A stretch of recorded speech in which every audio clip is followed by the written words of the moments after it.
Sir यकीन मानना आग लगा देंगे ये फंड, ऐसे फंड है। यहाँ पर रिटर्न्स की अगर बात कर रहे हैं ना, तो रिटर्न्स की यहाँ पर बारिश नहीं बल्कि सुनामी आ सकती है। लेकिन इसके लिए कुछ चीज़ों का ख्याल आपको भी रखना पड़ेगा, क्योंकि फंड तो अच्छा कर रहा है, फंड का परफॉर्म अच्छा है, फंड मैनेजर अच्छे कर रहे हैं, जिसके रिजल्ट पिछले 1 ईयर में देखने को मिले हैं। लेकिन इसका रिजल्ट आने वाले कुछ सालों में और भी बेहतर हो सके और भी बेटर रिजल्ट आपको मिल सके, इसके लिए फंड मैनेजर सारा कुछ अच्छा कर रहा है। लेकिन कुछ बातों का ख्याल आपको भी रखना पड़ेगा। 1-2 बातें हैं जो मैं आपको वीडियो में अभी बताऊंगा। कौन कौन सा फंड है, ये सारा डिटेल्स आपके सामने मैं रखने वाला हूं। किन किन बातों का आपको ख्याल रखना है, इन तमाम तर मुद्दों के ऊपर हम बात करने वाले हैं। तो यकीन माने वीडियो बहुत ही इंटरेस्टिंग होने वाली है। तो एक लाइक कर दीजिए, शेयर कर दीजिए। चैनल को अगर अभी तक आपने सब्सक्राइब नहीं किया है तो चैनल को भी ज़रूर सब्सक्राइब कर लें, क्योंकि इस तरह के इंटरेस्टिंग कॉन्टेंट मैं आपके लिए लेकर आता रहता हूँ। सर डायरेक्टली हम अपने मुद्दे पर आते हैं। देखिए, अगर आप मुझे रेगुलर देख रहे हैं ना, तो आपको पता होगा कि बजट आने के बाद मैंने एक बात कही थी। मैंने वो बात क्या कही थी पता है आपको? मैंने ये कहा हुआ था कि भाई पहले कैसे होता था ना कि स्मॉल कैप के ऊपर इन्वेस्टर्स अपना जान छिड़कते थे, यानी बहुत ज़्यादा पैसे उसमें दिलो जान लगाकर निवेश करते थे, भर भर कर वहाँ पर झोंकते थे पैसे को। कहाँ पर? स्मॉल कैप में। लेकिन पिछले 1-1.5 सालों से आप देखेंगे ना, तो सेक्टरल एंड थेमेटिक फंड का चलन हो गया। मतलब इन्वेस्टर्स यहाँ पर सेक्टरल एंड थेमेटिक फंड में बहुत ज़्यादा पैसे निवेश कर रहे हैं। रीज़न क्या है? रीज़न ये है कि भाई सेक्टरल एंड थेमेटिक फंड में रिजल्ट मिल रहे हैं, यानी रिटर्न्स मिल रहे हैं। अच्छे रिटर्न्स जहाँ पर मिलेंगे, ऑफकोर्स इन्वेस्टर्स वहाँ पर अपने पैसे को लगाएंगे। इसीलिए आज हम 7 ऐसे थेमेटिक फंड को लिए हैं जो बिल्कुल ही बेस्ट है, यानी ऐसे सेक्टर एंड थीम के ऊपर निर्धारित फंड को हमने सेलेक्ट किया है जिनके ऊपर सरकार का भी फोकस है। सरकार भी चाहती है कि भाई यहाँ पर ग्रोथ होना चाहिए, ये सेक्टर आगे की तरफ जाना चाहिए, यहाँ पर काम होना चाहिए। समझ रहे कि नहीं? तो चलिए हम देखते हैं कि कौन कौन सा फंड है। लेकिन उससे पहले मैंने आपको कहा ना कि कुछ चीज़ों का ध्यान आपको 100% रखना पड़ेगा। अदरवाइज अगर आप इन चीज़ों का ध्यान नहीं रखते, इन बातों का ख्याल नहीं रखते हैं, और आप ये सोचेंगे कि आपको अच्छा रिजल्ट मिल जाए, तो आप अपने दिल पर हाथ रख कर बताइएगा कि जो चीज़ मैं बताने वाला हूं उसको देखने के बाद कि क्या आपको लगता है कि इसके बगैर इक्विटी मार्केट में गुजारा है? बिल्कुल ही गुजारा नहीं है। तो यहां पर निवेश करने के लिए सबसे पहली चीज जो आपको ध्यान में रखना चाहिए वो आपका टाइम होराइजन होना चाहिए, टाइम ड्यूरेशन होना चाहिए। यहां पर निवेश करने के लिए एटलीस्ट आप 4 to 5 ईयर्स तो आपको देना ही चाहिए। ये टाइम पीरियड अगर आपके पास है तो यकीन माने आप यहाँ पर निवेश कर सकते हैं, क्योंकि आने वाला जो 4 से 5 साल होने वाला है ना, वो और भी बेटर होने वाला है। और देखिए, दूसरी एक और भी इंपॉर्टेंट बात आती है कि यहाँ पर 4 से 5 सालों के लिए आपको इसलिए निवेश करना चाहिए। इसके पीछे का भी 2 रीज़न है। सबसे पहला रीज़न तो ये है कि भाई जो थेमेटिक फंड होते हैं, सेक्टरल फंड होते हैं, यहाँ पर एटलीस्ट आपको कहा जाता है कि 3 साल से लेकर 5 साल तक के देना चाहिए। तो इसलिए मैंने 4 से 5 साल बोला है। समझ रहे? 3 से 5 साल में देना चाहिए, इसलिए मैंने 4 से 5 साल बोला है। और दूसरी चीज ये है कि भाई जो अभी केंद्र में सरकार है, जिस पार्टी की सरकार है, ये सरकार भी तो 5 साल रहने वाली है। तो सरकार का बराबर फोकस रहने वाला है इस फंड के ऊपर, मतलब इस थीम के ऊपर, इस सेक्टर के ऊपर और इस तरह की कंपनीज के ऊपर। तो ये दोनों मेन कारण है, मेन रीजन है, जिसकी वजह से मुझे लगता है कि आपको 4 to 5 ईयर्स यहाँ पर देना चाहिए। अगर इतना टाइम पीरियड है तो आप निवेश कर सकते हैं। अब हम फंड के डिटेल्स देख लेते हैं, कौन कौन से फंड है, किन किन सेक्टर के ऊपर है, किन किन थीम के ऊपर है। तो सबसे पहले नंबर पे हमारी लिस्ट में आ जाता है HDFC डिफेंस फंड, जो कि डिफेंस सेक्टर के ऊपर निर्धारित है। इस फंड का रेगुलर प्लान यहाँ पर मैंने RP लिखकर रखा हुआ है, समझ रहे हैं ना? रेगुलर प्लान 1 ईयर, समझ रहे हैं? पिछले 1 ईयर में जो रिटर्न्स दिया है वही। उसके बाद यहाँ पर DP है मिल जाता है, यानी डायरेक्ट प्लान। समझ रहे हैं? ये शॉर्ट में है, मैंने आपको बता दिया, आपको बातें क्लियरली समझ में आ जाएगी, ऐसी कोई भारी चीज़ नहीं है। समझ रहे हैं ना?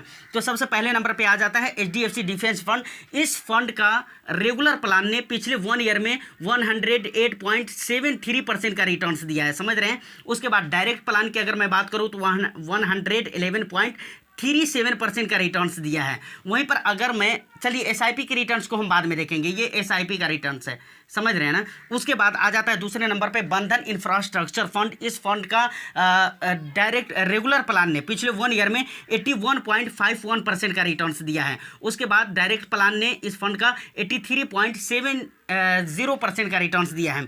उसके बाद तीसरे नंबर पे आ जाता है LIC MF इंफ्रास्ट्रक्चर फंड। उसके बाद यहाँ पर जो इसके रिटर्न्स रहे हैं, इसके रेगुलर प्लान के, वो कितने परसेंट के रहे हैं? 83.77% के रिटर्न्स रहे हैं। वहीं पर डायरेक्ट प्लान का रिटर्न्स अगर मैं देखूं तो यहां पर देखने को मिल जाता है 85.75% का रिटर्न्स दिया है।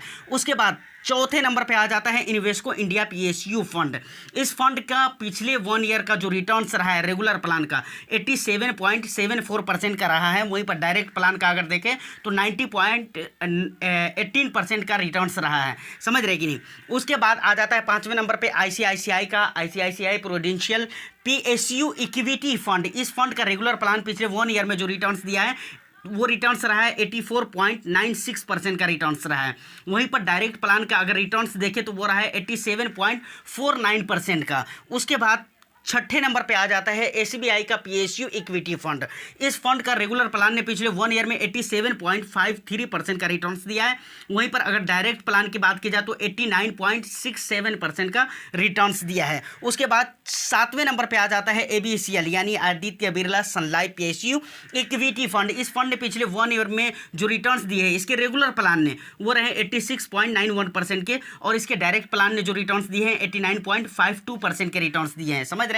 तो ये रिटर्न्स रहे हैं कि रेगुलर प्लान ने किस हिसाब किताब का रिटर्न्स दिया है और इसी सेम फंड के डायरेक्ट प्लान ने किस हिसाब किताब का रिटर्न्स दिया है। अब बात आती है कि एसआईपी रिटर्न्स इसके किस तरीके से रहे हैं पिछले 1 ईयर में, इसको भी जरा हम देख लेते हैं। एसआईपी रिटर्न्स अगर देखें तो सबसे पहले नंबर पे आ जाता है एचडीएफसी डिफेंस फंड। तो इस फंड का जो रिटर्न्स रहा है एसआईपी का अनुअलाइज तौर पे वो रहा है 120% का, समझ रहे हैं कि नहीं। मैं पॉइंट 11 है मैं उसको छोड़ता हूँ, समझ रहे, पॉइंट वाला को मैं छोड़ देता हूँ, सिर्फ मेन हम देखते हैं 120% का रिटर्न्स दिया है पिछले 1 ईयर में एसआईपी रिटर्न्स। उसके बाद बंधन इंफ्रास्ट्रक्चर फंड को अगर देखें तो 102% का रिटर्न्स दिया है। उसके बाद LIC MF का देखें तो पिछले 1 ईयर में 101% का रिटर्न्स दिया है। उसके बाद इन्वेस्को इंडिया पीएसयू को देखें तो पिछले 1 ईयर में 99% का रिटर्न्स दिया है। उसके बाद ICICI prudential PSU equity fund को देखें तो पिछले 1 ईयर में 92% का रिटर्न्स दिया है। उसके बाद एसबीआई पीएसयू फंड को अगर देखें तो पिछले 1 ईयर में 91% का रिटर्न्स दिया है। उसके बाद एबीसीएल यानी आदित्य बिरला सन लाइफ पीएसयू इक्विटी फंड को अगर देखें तो पिछले 1 ईयर में इक्विटी रिटर्न्स 84% का दिया है।